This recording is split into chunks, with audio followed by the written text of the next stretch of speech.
Selamat datang di Ceritaku, cerita yang bikin kamu takut.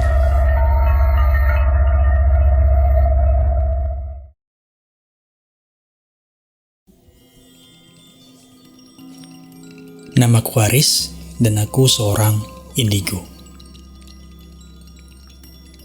Melihat makhluk dan yang lain-lainnya bukan hal yang asing bagiku. Karena sejak 2006 mata batinku terbuka dan aku bisa melihat apapun yang ada di sekelilingku, baik itu yang nyata, tidak nyata, kasat mata dan juga tidak kasat mata. Saat itu tahun 2015, di mana tiba-tiba aku didatangi oleh dua temanku, sebut saja namanya Lia dan juga Gandhi. Mereka datang ke kantorku dengan tujuan untuk menjemputku. Aku bingung, lah mau kemana emangnya?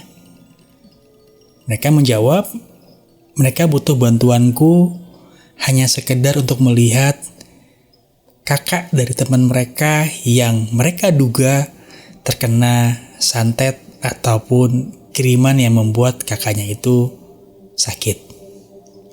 Disclaimer ya, bagi kalian yang tidak percaya indigo, santet, dan lain-lain, no debat, silakan dengan pikiran kalian masing-masing, tapi ini hanyalah pengalaman yang aku rasakan dan juga dialami oleh teman-temanku. Lalu kami berangkat bersama. Saat itu aku menumpangi mobil Gandhi. Jadi kami berangkat ke salah satu rumah sakit yang ada di Bilangan, Jakarta Barat.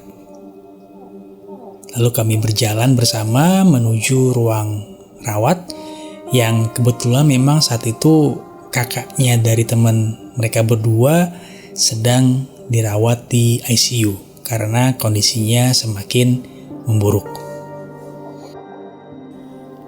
Aku ceritakan terlebih dahulu ya apa yang Lia dan Gandhi ceritakan pada saat kami di dalam perjalanan. Kita sebut saja kakak dari temannya Gandhi dan Lia ini bernama Mary. Mary sudah menikah dan memiliki seorang suami yang temperamental. Jadi mungkin selama ini rumah tangga mereka tidak harmonis karena sang suami cenderung kasar dan juga sering melakukan KDRT. Tapi hal aneh terjadi sejak Mary meminta untuk bercerai dari suaminya. Tiba-tiba saja dia jatuh sakit dan saat dibawa ke rumah sakit, awalnya tidak ada gejala apapun yang secara medis itu bisa menyebabkan Mary mengalami hal yang saat ini dialami. Jadi Mary seperti orang terkena kanker di mana lambat laun berat badannya menurun, rambutnya rontok, dan seolah-olah Mary itu sadar gak sadar. Sedangkan semua tes di rumah sakit sudah dilakukan dan memang tidak ada gejala medis di dalamnya. Hal ini cukup membuat keluarga Mary merasa ada yang aneh. Kenapa bisa orang mendapatkan gejala medis, tapi saat dicek di beberapa rumah sakit bahkan tidak ada hasil laboratorium ataupun analisa dari dokter yang menyatakan bahwa Mary menderita penyakit tertentu. Karena itulah Lia dan Gandhi meminta pertolonganku. Bukan untuk mengobati ya, karena aku tidak punya kemampuan untuk mengobati. Tapi sekedar untuk melihat apakah benar kecurigaan dari keluarga bahwa Mary dikirimi sesuatu atau dibuat menjadi seperti itu secara tidak normal. Sesampainya di rumah sakit, pihak keluarga mengizinkanku untuk melihat Mary. Dan apa yang aku lihat memang sangat mengenaskan. Terlihat rambut Mary rontok di sana sini dan sudah seperti nggak ada rambut yang beraturan. Pihak keluarga sempat ingin mencukur habis tapi Mary menolak karena dia nggak mau rambutnya habis. Kondisi badan Mary juga cuma seperti tinggal tulang saja dan kulit karena Mary sangat kurus sekali.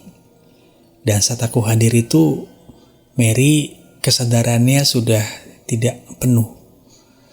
Mary bisa melihat, bisa berbicara terbata-bata, tapi seperti orang yang sebentar lagi akan kolaps. Setelah melihat Mary, aku beranjak keluar dari ruangan tersebut. Di depan ruangan, Lia dan Gandhi bertanya kepadaku, "Gimana, Riz? Apa yang lo lihat?" Aku berkata jujur dengan apa yang aku lihat. Entah itu menurut kalian semua sugesti atau halusinasi, tapi inilah yang aku lihat. Di sekeliling tubuh Mary, auranya sudah gelap. Dan memang sangat-sangat negatif. Dan di depan ruangan, di sekeliling ruangan itu, aku banyak melihat makhluk yang notabene bukan dari rumah sakit tersebut. Ada beberapa makhluk yang sangat mengerikan.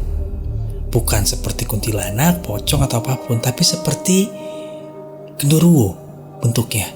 Ada yang besar hitam, ada yang kecil tapi berantakan bentuknya, dan rata-rata mereka semua memiliki tanduk. Penampilan mereka sangat-sangat menyeramkan, terutama mereka memiliki mata yang merah menyala dan juga taring yang panjang. Menurut pengalamanku selama ini, untuk makhluk-makhluk seperti ini biasanya merupakan peliharaan atau semacam utusan dari beberapa orang yang memang memiliki ilmu hitam. Karena tujuannya lebih ke arah yang negatif. Lia bertanya, "Riz, berarti benar ini kiriman orang? Benar ini yang ngirim itu suaminya si Mary?"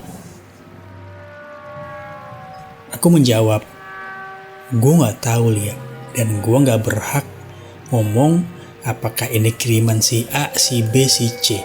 Tapi yang pasti memang ada beberapa makhluk yang membuat kondisi Mary seperti ini. Jadi gue akan coba bantu ngusir makhluk-makhluk yang ada di sini. Coba ya, belum tentu gue sanggup," aku bilang kepada Lia dan Gandhi. Jadi sejak mata batinku terbuka di tahun 2006, aku memiliki beberapa teman yang tidak kasat mata. Bukan aku yang mencari, bukan aku yang meminta, tapi memang kami bertemu misalnya di tengah jalan atau apapun, sehingga saat itu aku bisa berkomunikasi dengan mereka. Salah satunya ingin dipanggil dengan nama Pangeran Damang Kulang Pati. Nah, Damang Kulang Pati ini bentuknya bukan manusia. Bentuknya itu seekor macan putih yang saat pertama kali kami bertemu itu bentuknya masih kecil atau seperti anak macan. Tapi seiring berjalan waktu sampai di tahun 2015 ini, bentuk badannya sangat besar dan semakin perkasa lah kelihatannya. Dari awal memang Pangeran Damang Kulang Pati ini sudah ikut, dan sejak awal juga aku sudah merasakan adanya bentrok antara makhluk-makhluk yang ada di sekitar ruangan itu dengan pangeran. Dan betul saja, tanpa aku minta, pangeran yang awalnya hanya proteksi aura-aura untuk tidak mengenai diriku, pelan-pelan mulai maju dan pelan-pelan mulai memukul mundur para makhluk tersebut. Mungkin kalian mengira bahwa, ini kayak film action. Tapi itulah yang sebenarnya terlihat di mataku dan aku alami sendiri. Bentrokan antara energi Pangeran Damang Kulang Pati dengan para makhluk ini sangat terasa, at least buat diriku. Dan juga ternyata Lia dan Gandhi juga merasakan. Walaupun mereka bukan orang indigo, tapi mereka merasakan bahwa suasana dan kondisi ruangan tersebut seperti berbeda. Seperti penuh dengan tekanan-tekanan yang mereka tidak bisa jelaskan. Dan syukurnya atas berkat Tuhan, Pangeran Damang Kulang Pati berhasil memukul mundur makhluk tersebut sehingga di ruangan tersebut steril dari energi-energi negatif. Setelah kejadian tersebut, Pangeran Damang Kulang Pati membisikkan sesuatu informasi kepadaku yang membuatku tertegun. Tapi memang informasi itu tidak ingin aku bicarakan saat berada di depan ruangan tersebut. Lalu kami bertiga memutuskan untuk keluar dari rumah sakit dan mengobrol di pelataran parkir rumah sakit. Karena aku juga ingin merokok lah, dan mereka pun sebenarnya juga perokok. Dan saat kami ngobrol tentang keadaan di dalam tadi, dan sesuatu sosok muncul di belakang kami. Ternyata raja atau pemilik dari makhluk-makhluk tadi hadir. Aku melihat makhluk ini tinggi besar dengan rambut yang gondrong, badan yang hitam pekat, dan mata yang lebih lebar dan lebih merah menyala. Dan bedanya, dia hanya memiliki satu tanduk di dahi dan itu besar dan megah sekali. Dia mengancamku untuk tidak ikut campur. Tapi aku hanya abaikan saja karena bagiku ini bukan lagi masalahku. Ini antara makhluk tersebut dengan Tuhan. Dan aku hanya membantu sebisaku. Lalu aku mengatakan apa yang diberitakan atau dibisikkan oleh Pangeran Damangkulapati kepada Lia dan Gandhi. Aku katakan apa yang sebenarnya, dan aku katakan bahwa ini belum tentu benar karena tidak ada yang bisa memastikan apakah perkataan dari pangeran itu benar atau tidak. Makhluk tersebut masih ada di belakang kami dan mencoba untuk sedikit memberikan energi-energi yang negatif. Tapi untungnya dengan adanya Pangeran Damangkulapati dan teman-temanku yang lain yang saat itu datang juga, energi itu tidak tembus kepada kami, sehingga lambat laun makhluk tersebut pun pergi. Lia dan Gandhi berkata bahwa apakah informasi yang tadi itu benar-benar akan terjadi? Aku bilang, ya kita nggak tahu, kita lihat aja. Lalu kami memutuskan untuk pulang dari rumah sakit tersebut. Beberapa hari kemudian, Lia telepon. Dia bilang, "Bro, sepertinya informasi yang kemarin itu benar. Karena pagi ini Mary meninggal dunia." Ya, Mary meninggal dunia. Karena ternyata energi negatif tersebut sudah terlalu lama ada di badan Mary. Dan bukannya aku bilang bahwa aku bisa meramalkan kematian seseorang. Tidak, itu adalah misteri dari Tuhan. Tapi informasi ini disampaikan oleh Pangeran Damangkulapati yang mengatakan bahwa dengan adanya kita ngusir makhluk-makhluk yang ada di sekitar Mary, itu akan mempersingkat umurnya. Karena tujuan dari makhluk-makhluk ini adalah menunda kematian Mary agar Mary merasakan sakit dan menderita.